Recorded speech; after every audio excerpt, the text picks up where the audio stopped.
Good morning, everyone. I signed up for the Heritage Foundation's newsletter so I can read the 7 objectives they have so you don't have to. Trust me, you don't want to read this bullshit. But I will be talking about them on here. Now, Objective 1 of the Heritage Foundation's plan, which they say these are their top priorities, is empower parents to make education choices. Let's look at what they have to say. The education system is failing our children, from the scourge of woke ideas like critical race theory and radical gender ideology to the lack of accountability to parents and the absence of academic transparency. Parents, not bureaucrats, should be making teaching and learning decisions that align with their values. Taxpayer dollars should help students to succeed with great education, not prop up failing school systems. The entire Heritage enterprise will spearhead reforms at the state level to protect parental rights and expand education choice, and will work at the federal level to limit Washington's intervention, ultimately driving a clarion call to eliminate the U.S. Department of Education. Empowering parents requires rooting out federal intervention in education everywhere it exists, breaking up the accreditation cartel, because apparently having accredited schools is the devil.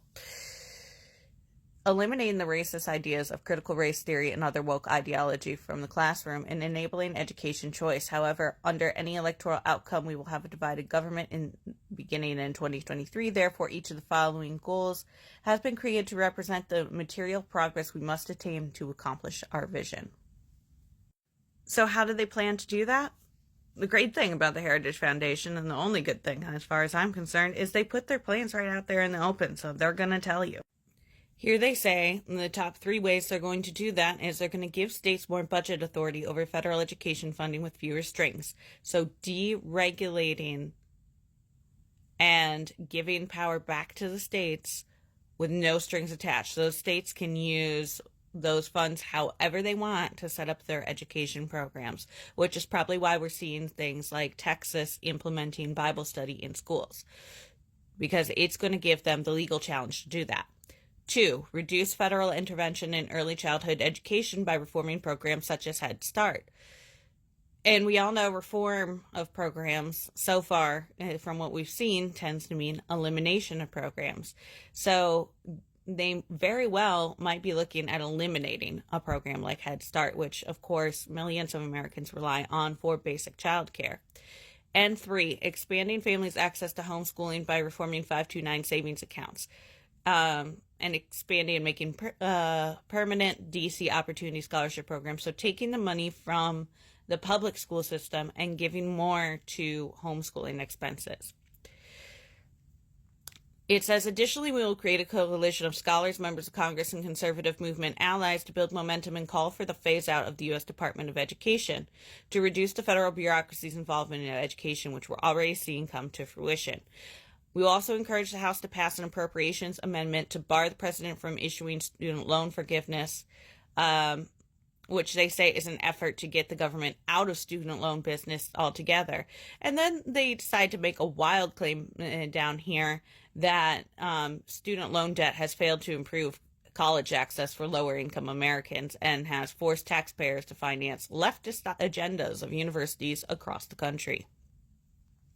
How giving people money to access school that otherwise would not be able to access school does not give lower income Americans more access to education is beyond me. God knows I would not have been able to get my master's degree if it wasn't for student loans. But we all know that we are not dealing with the same reality that these people are right now.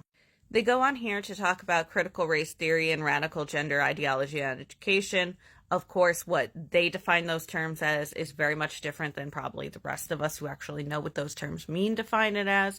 But what they're saying here is that they are going to draft legislation to bar federal funding grants and student loans to any educational institution that practices policies like affirmative action. They're saying that's discrimination based on race.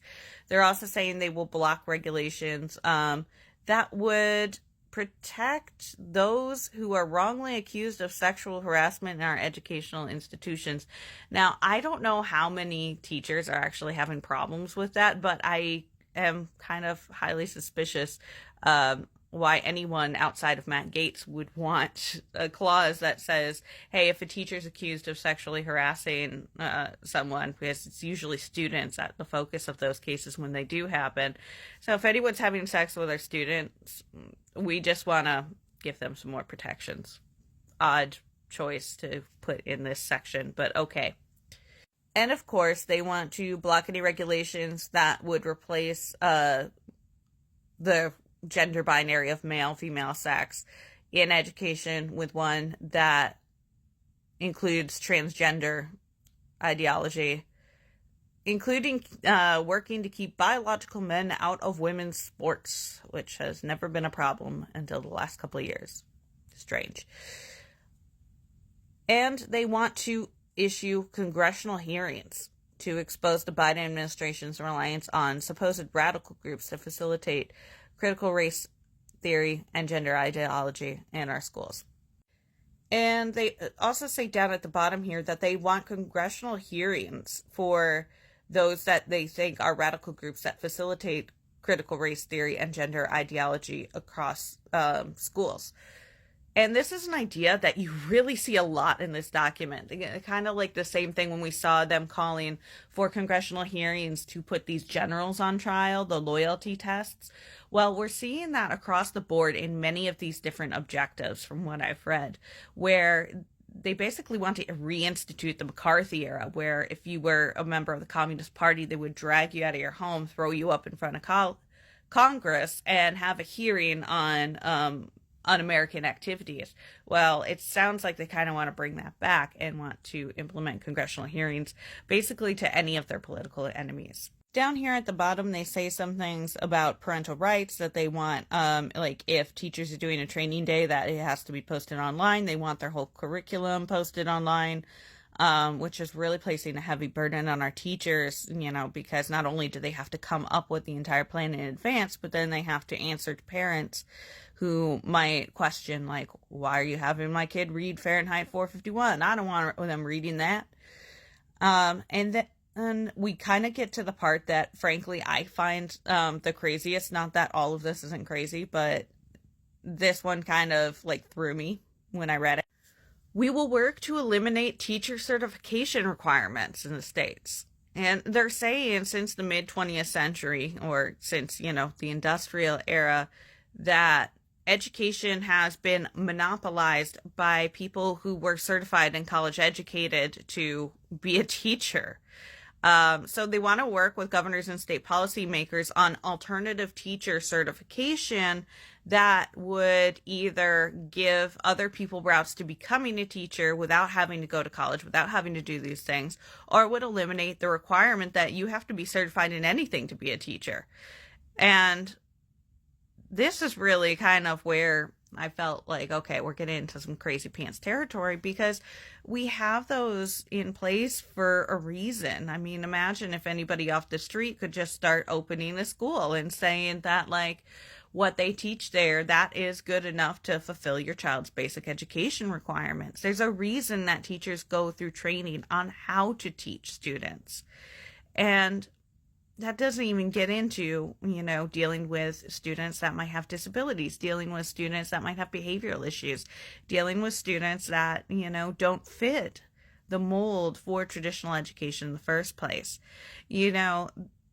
The idea of going back to a system where your school teacher is just the guy in town that reads a lot of books and, teaches by rote is absolutely archaic. As I continue to make videos, I'm going to go through all 7 objectives that are found in this book so that you have an idea of what's coming, because they are going straight out of this playbook. Nothing is hidden. A lot of this you're going to see parallels to certain bills that are entering Congress right now or entering state legislatures right now, such as the implementation of Bible studies in Texas schools, because it's straight out of this.